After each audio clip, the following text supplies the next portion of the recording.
Hello दोस्तों, आपके अपने YouTube channel selection teaching centre में आपका स्वागत है। तो चलिए, सोमवार का जो पेज नंबर दिया गया था 56 से 60 तक होमवर्क है सोमवार का। तो चलिए इसको स्टार्ट करते हैं। आपको 8 से 9 बजे डेली आपको वीडियो मिल जाएगा। तो फर्स्ट है, अगर आपको पीडीएफ चाहिए तो आप टेलीग्राम पे सर्च कीजिएगा सिलेक्शन टीचिंग सेंटर, या यूट्यूब पे सर्च कीजिएगा सिलेक्शन टीचिंग सेंटर, और टेलीग्राम पे भी सर्च कीजिएगा सिलेक्शन टीचिंग सेंटर। तो वहाँ से आपको यह पीडीएफ मिल जाएगा, या इस वीडियो के डिस्क्रिप्शन में उसका लिंक दिया गया है। फर्स्ट नंबर है कि डिजिटल सार्वजनिक अवसंरचना। हाल ही में नेस कॉम और अर्थ डी लिटन ने संयुक्त रूप से एक रिपोर्ट जारी की जिसका शीर्षक है भारत का डिजिटल सार्वजनिक अवसंरचना, भारत के डिजिटल समावेशन में तेजी, जिसमें कहा गया कि भारत की डिजिटल सार्वजनिक अवसंरचना डीपीआई भारत को 230 तक $1 ट्रिलियन की डिजिटल अर्थव्यवस्था की ओर अग्रसर करेगी। अब कह रहा है कि डीपीआई के बारे में। डीपीआई डिजिटल पहचान, भुगतान अवसंरचना और डेटा विनिमय समाधान जैसे ब्लॉक या प्लेटफॉर्म को संवर्धित करता है, जो देश को अपने लोगों की आवश्यक सेवाएं प्रदान करने, नागरिकों को सशक्त बनाने और डिजिटल समावेश को सक्षम करके जीवन में सुविधा करने में मदद करता है। डीपीआई परिस्थिति तंत्र क्या है? तो इसमें है कि डीपीआई लोगों, धन और सूचना के प्रवाह की मध्यस्थता करते हैं। ये तीन सेट एक प्रभावी डीपीआई परिस्थिति तंत्र विकसित करने की नींव है। पहला, डिजिटल आईडी प्रणाली के माध्यम से लोगों का प्रवाह हुआ। दूसरा, वास्तविक समय तीव्र भुगतान प्रणाली के माध्यम से। और तीसरा समाहित आधारित डाटा साझाकरण प्रणाली के माध्यम से व्यक्तिगत जानकारी का प्रवाह, ताकि डीपीआई के लाभों को वास्तविक बनाया जा सके और नागरिकों को डेटा को नियंत्रित करने की वास्तविक क्षमता प्रदान की जा सके। Satellite spectrum. हाल ही में भारत सरकार ने उद्योग जगत के दिक्कतों की प्रतिक्रिया और स्पेक्ट्रम संबंधित प्रावधान पर नए सिरे से छिड़ रही है। छिड़ी बहस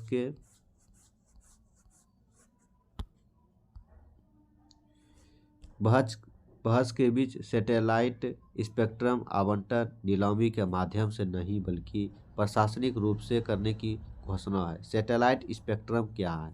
तो कह रहा है कि सैटेलाइट स्पेक्ट्रम क्या है। सैटेलाइट स्पेक्ट्रम से तात्पर्य उपग्रहों या सैटेलाइट के माध्यम से संचार के लिए प्रयुक्त विशिष्ट आवृत्ति बैंड से है। ये रेडियो फ्रीक्वेंसी, ये रेडियो स्टेशनों के कक्ष में स्थित उपग्रहों तक और इसके विपरीत संकेतों को संप्रेषित करने के लिए आवश्यक है, जिसमें टेलीविजन प्रसारण, इंटरनेट एक्सेस एवं मोबाइल संरचना जैसी सेवाओं को सुविधाजनक बनाया जा सके। सैटेलाइट स्पेक्ट्रम मोबाइल संरचना के लिए प्रयुक्त स्थलीय स्पेक्ट्रम से भिन्न होता है, क्योंकि यह राष्ट्रीय सीमाओं के लिए संचालित होता है। इस अंतर्राष्ट्रीय प्रकृति के लिए संयुक्त राष्ट्र एजेंसी अंतर्राष्ट्रीय दूरसंघ ITU द्वारा समन्वय और प्रबंधन का आवश्यक होती है। विविध हो है कि सैटेलाइट स्पेक्ट्रम कुशल संबंध पर विश्वसनीय संचार, विशेष रूप से दूर दराज या कम सुविधा वाले क्षेत्रों में नेटवर्क सुनिश्चित करता। अंतर्राष्ट्रीय दूरसंचार ITU के बारे में इसमें कहा गया कि यह सूचना एवं संचार प्रौद्योगिकी ICT के लिए संयुक्त राष्ट्र की विशेष एजेंसी है। आगे की संरचना नेटवर्क में अंतर्राष्ट्रीय संपर्क को समक्ष रखने के लिए वर्ष 1865 में स्थापित किया गया। इसका मुख्यालय जेनेवा, स्विट्जरलैंड में स्थित है। यह विश्व रेडियो स्पेक्ट्रम और उपग्रह कक्षाओं का आवंटन करता है, तकनीकी मानकों को निर्धारित कर नेटवर्क और प्रौद्योगिकियों को अनिवार्य रूप से आपस में जोड़ना सुनिश्चित करता है। यह दुनिया भर में वंचित समुदायों के लिए आईसीटी पहुंच में सुरक्षा करने का प्रयास करता है। नेक्स्ट है कि आईडीजी इंडिया इंडेक्स 2023 और 24। जुलाई 2024 में नीति आयोग ने आईडीजी इंडिया इंडेक्स का चौथा संस्करण जारी किया है। इस वर्ष भारत का समग्र एसडीजी स्कोर 2021 में 66 अंकों से बढ़कर 23-24 में 71 अंक हो गया है। यह गरीबी उन्मूलन, आर्थिक विकास एवं जलवायु कार्यवाही हेतु प्रगति को दर्शाता है। एसडीजी इंडिया इंडेक्स के बारे में यह संयुक्त राष्ट्र सतत विकास एसडीजीएस पर राष्ट्रीय एवं उप राष्ट्रीय प्रगति को मापने का एक प्रमुख नेटवर्क है। इसका संस्करण वर्ष 2018 में जारी किया गया था। यह सतत विकास लक्ष्य एसडीजीएस को प्राप्त करने में राज्यों व केंद्र शासित प्रदेश का अवलोकन करती है। इसके द्वारा प्रत्येक राज्य एवं केंद्र शासित प्रदेश के लिए एसडीजी पर लक्ष्यवार स्कोर की गणना की जाती है। यह स्कोर 0 से 1000 के बीच होता है। यहाँ 100 शीर्ष प्रगति का संकेतक है।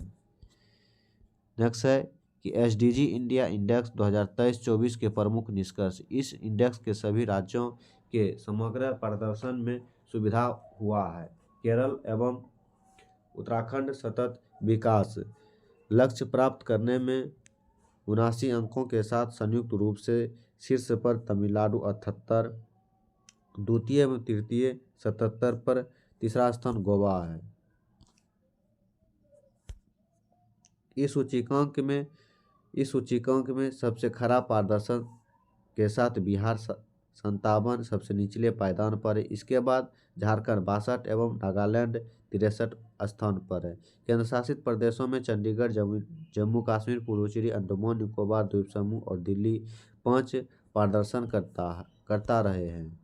वर्ष 2018 में से 2023-24 के मध्य सबसे तेजी से आगे बढ़ने वाले राज्यों में उत्तर प्रदेश समग्र स्कोर में 25 की वृद्धि के साथ शीर्ष स्थान पर रहा। इस सूचकांक के अनुसार लक्ष्य 1 गरीबी उन्मूलन, लक्ष्य 8 समुचित निर्माण कार्य, आर्थिक विकास, लक्ष्य 13 जलवायु के अनुकूल कार्यवाही और लक्ष्य 15 भूमि पर जीवन में उल्लेखनीय प्रगति हुई है। अब है महत्वपूर्ण खनिज मिशन। केंद्रीय बजट 2024-25 में केंद्रीय वित्त मंत्री निर्मला सीतारमण ने महत्वपूर्ण खनिज मिशन लॉन्च किया था, मतलब घोषणा किया गया था। अब इसमें प्रमुख मुख्य बिंदु है विविध हो कि महत्वपूर्ण खनिज वे खनिज होते हैं जो आर्थिक विकास एवं राष्ट्रीय सुरक्षा के लिए आवश्यक है। इस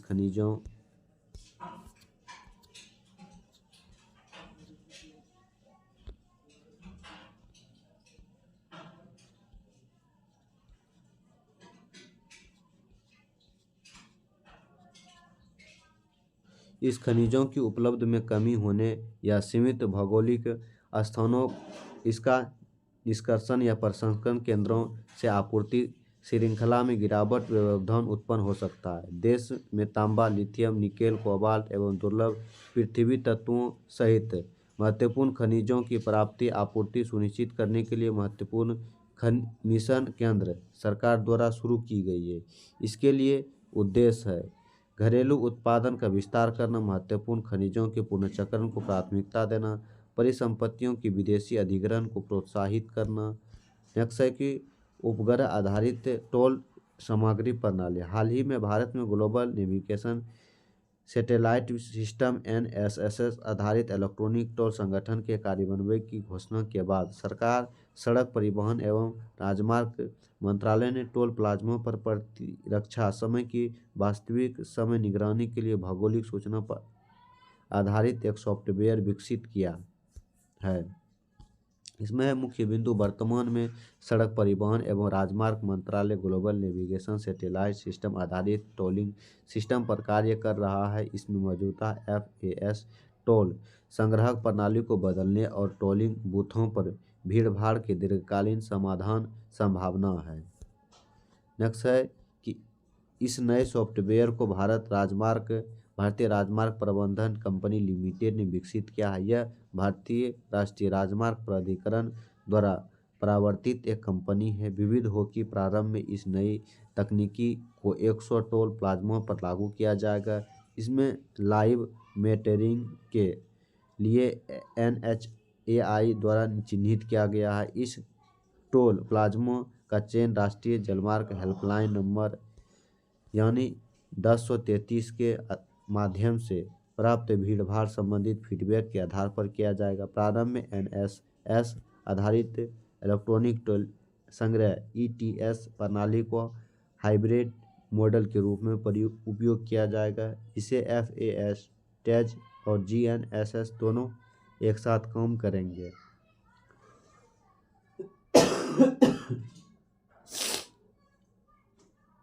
टोल प्लाज्मा पर GNSS आधारित ETSC का उपयोग करने वाले वाहनों को निर्बाध रूप से गुजारने के लिए एक समर्पित GNSS लेना उपलब्ध होगा। GNSS आधारित ETC के अधिक व्यापक हो जाने के बाद सभी लेन अंततः GNSS लेन परिवर्तित हो जाएगी। उपग्रह आधारित टोलिंग प्रणाली के लाभ। यह दूरी आधारित टोलिंग सुविधा प्रदान करेगा, जहां उपयोगकर्ता केवल राष्ट्रीय राजमार्ग पर यात्रा की गई दूरी के लिए भुगतान करेंगे। इसमें वाहनों के लिए अग्रिम रीडिंग पहचान प्रवर्तन उपकरण होंगे ताकि वैध वाहनों को फ्री फ्लो पास मिल सके। भुगतान प्रणाली मौजूदा फॉल्टिंग प्रणाली के समान होगी, किंतु इसमें स्वचालित टिकट शामिल होगा। टोल प्लाजा पर बूम बेयर की आवश्यकता नहीं होगी। टोल संग्राहक की वर्तमान प्रणाली। वर्तमान में भारत में इलेक्ट्रॉनिक टोल संग्राहक रेडियो फ्लेक्सिव आइडेंटिफिकेशन FID के तकनीकी के माध्यम से किया जाता है, जिसमें सामान्यतः FASTag के रूप में जाना जाता है। भारत में फास्टैग प्रणाली 2015 में लॉन्च की गई थी। यह फरवरी 2021 में राष्ट्रीय राजमार्ग टोल प्लाज्मा पर उपयोग शुल्क के भुगतान के लिए FASTag के लिए अनिवार्य कर दिया गया है। नगद या गैर FAST भुगतान के लिए 1000 जुर्माना का प्रावधान है। मार्च 2024 तक टोल प्लाज्मा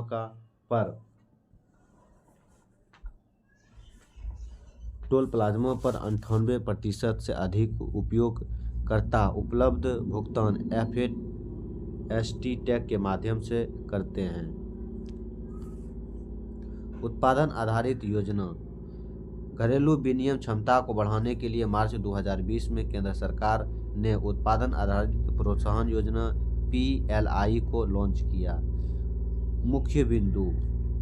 अब है कि उल्लेखनीय है कि PLI योजना की कल्पना हेतु घरेलू विनिमय क्षमता को बढ़ाने के साथ साथ उच्च आयात प्रस्थापित और रोजगार सृजन के लिए की गई थी। इस योजना में घरेलू और विदेशी कंपनियों को भारत में विनिमय के लिए 5 वर्षों तक उसके राजस्व के प्रतिशत के आधार पर लाभ प्राप्त होता है। इस योजना ने आरंभ में 3 उद्योगों को लक्षित किया है, जिसमें मोबाइल संबंध घटक विनिमय, विद्युत घटक विनिमय और चिकित्सा उपकरण शामिल थे। बाद में 14 क्षेत्रों तक बढ़ा दिया गया है। ये 14 क्षेत्र है: मोबाइल विनिमय, चिकित्सा उपकरणों का विनिमय, ऑटोमोबाइल इसके घटक, फार्मास्यूटिकल्स दवाएं, विशेष इस्पात, दूरसंचार, नेविगेशन उत्पादन, इलेक्ट्रॉनिक उत्पादन, घरेलू उपकरण, खाद्य उत्पादन, कपड़ा उत्पादन, सौर PV मॉड्यूल, उन्नत रसायन, ACC बैटरी और ड्रोन एवं इसके घटक है।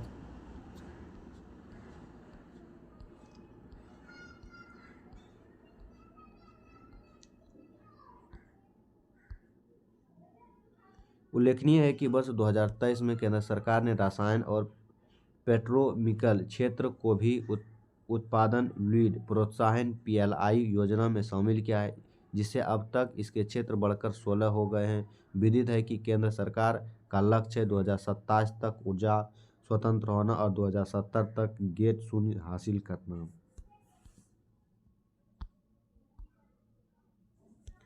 नेक्स्ट है कि उत्पादन से जुड़ी प्रोत्साहन पर PLI योजना एक ऐसी योजना है जिसका उद्देश्य घरेलू इकाइयों में निर्मित उत्पादकताओं में वृद्धि, बिक्री में वृद्धि पर कंपनी को प्रोत्साहन देना। यह योजना विदेशी कंपनियों को भारत में इकाई स्थापित करने के लिए आमंत्रित करती है। हालांकि इसका उद्देश्य स्थानीय कंपनियों को मौजूदा विनिर्माण इकाइयों स्थापित करने या उसका विस्तार करने के लिए प्रोत्साहित करना और अधिक रोजगार पैदा करना और दूसरे देशों में आयात देश की निर्भरता को कम करना भी है। विदित हो कि जिस प्रकार की सरकार की योजना भी PLI अभी तक इसके अनुरूप कार्य कर रही है।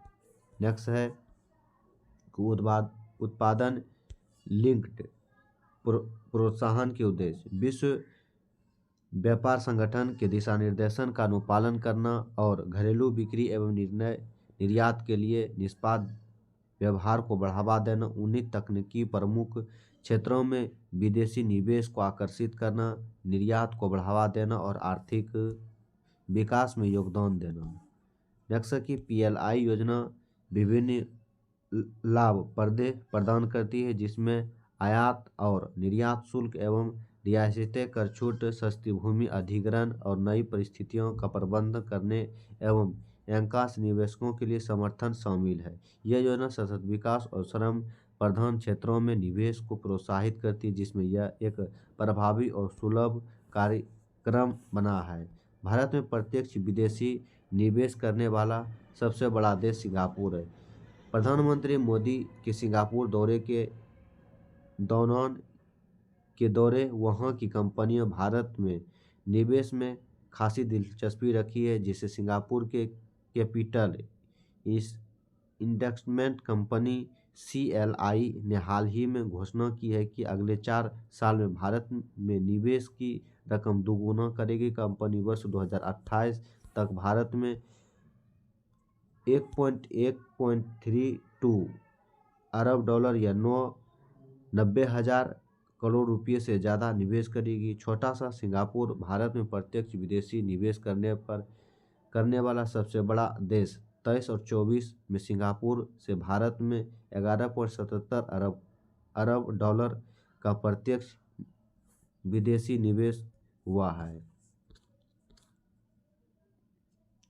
सिंगापुर आसियान देशों में भारत का सबसे बड़ा व्यापारिक साझेदार है। सिंगापुर भारत की ईस्ट इंडिया नीति और हिंद प्रशांत क्षेत्र के दृष्टिकोण में प्रमुख भागीदार है। भारत का वास्तव में दक्षिण और दक्षिण पूर्व एशिया के बीच एक पुल की तरह सिंगापुर के साथ रिश्ता है।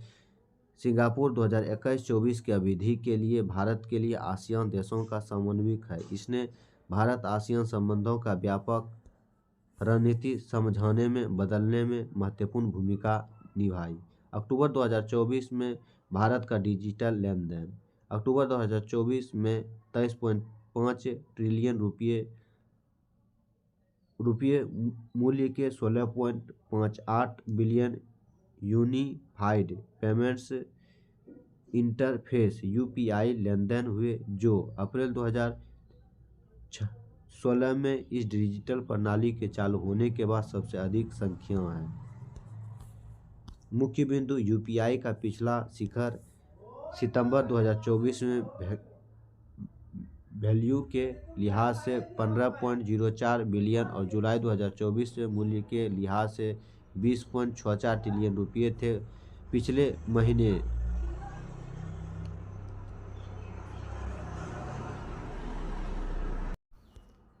महीने के डाटा से पता चलता है कि लेनदेन में वृद्धि व्यक्ति से व्यापारी लेना माल और सेवाओं की खरीद के द्वारा संचालन है, जिसे अक्टूबर में तिहरी सीरीज में बढ़ावा मिलता है। सितंबर 2024 की तुलना में अक्टूबर 2024 में वैल्यू में 10% और वैल्यू में 14% की वृद्धि देखी गई। National payments corporation of India NPCI द्वारा साझा किए गए आंकड़ों के अनुसार अगस्त 2024 में 14.96 बिलियन यूपीआई लेन देन हुए, जिसमें कीमत 20.61 ट्रिलियन रुपये है।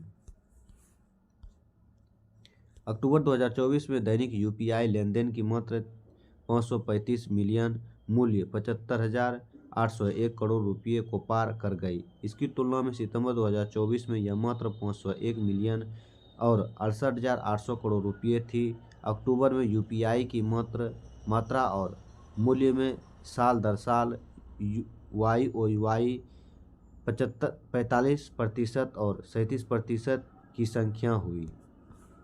नेक्स्ट है कि अक्टूबर 2024 में 467 मिलियन तत्काल भुगतान सेवा IPM लेन देन हुए, जो सितंबर 2024 में 4,430 मिलियन से 9% अधिक। मूल्य के संवर्ध में सितंबर में 5.6 ट्रिलियन रुपये की तुलना में IMPS लेन देन 11% बढ़कर 6.29 ट्रिलियन रुपये हो गया। अगस्त में लेन देन की मात्रा मूल्य 453 मिलियन और 5.78 ट्रिलियन रुपये थे। अक्टूबर के आंकड़े साल दर साल के आधार पर मात्रा में 5% कम और मूल्य में 17% अधिक थे। अक्टूबर 2024 में फैक्टर ट्रांजिशन की संख्या 8% से बढ़कर 345 मिलियन हो गई, जबकि सितंबर 2024 में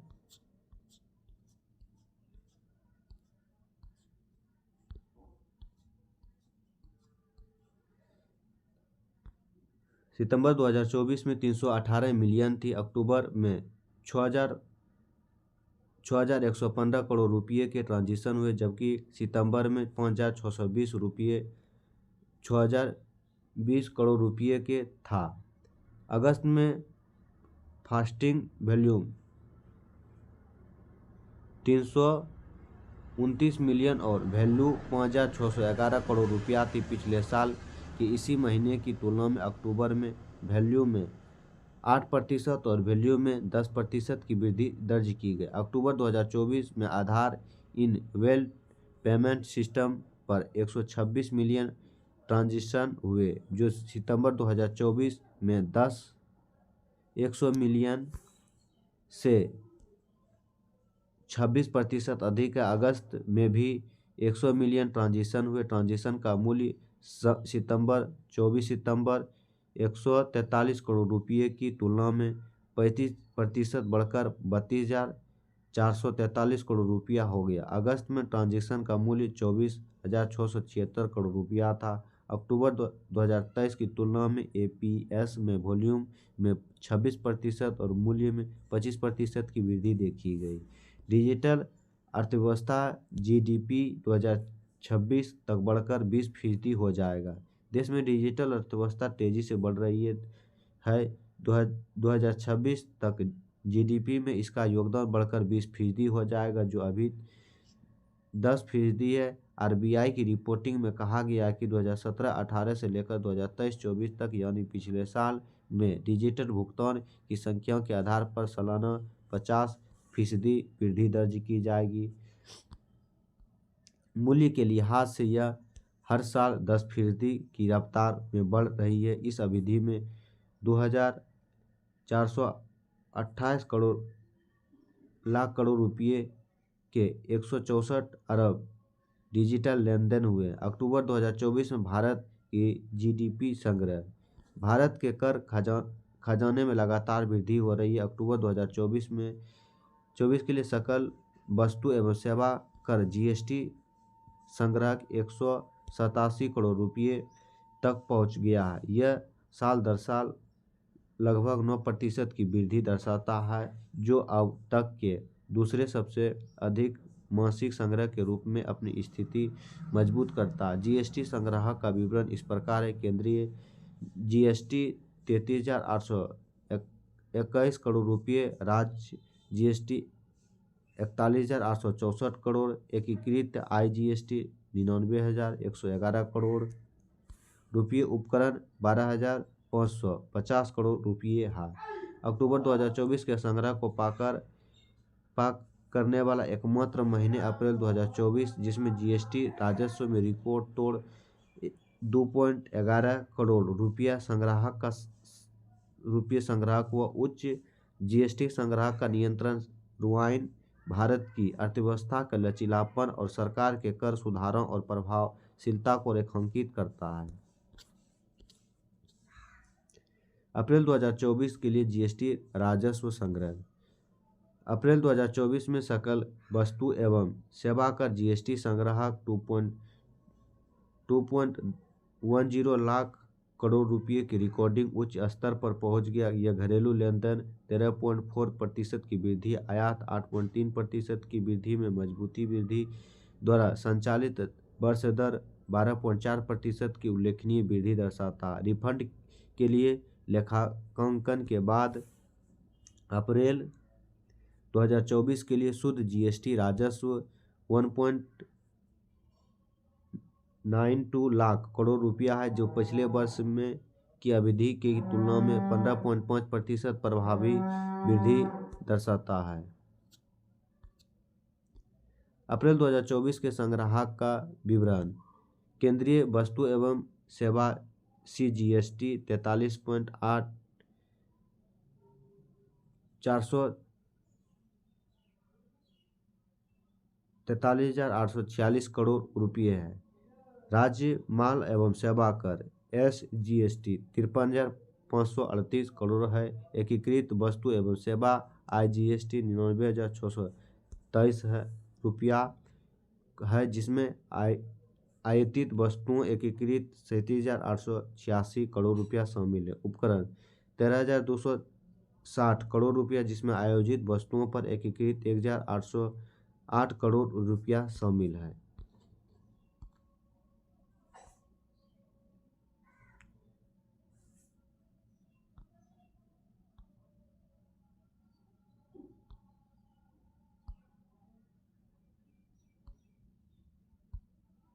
इसके बाद अप्रैल 2024 के दौरान जीएसटी राजस्व की राज्यभर में वृद्धि। इसमें है जम्मू कश्मीर 2% की वृद्धि हुआ, हिमाचल प्रदेश में 6% का, पंजाब में 21%, चंडीगढ़ में 23%, उत्तराखंड में 4%, हरियाणा में 21%। इसी तरह से हरियाणा में 21%, दिल्ली में 23%, दिल्ली में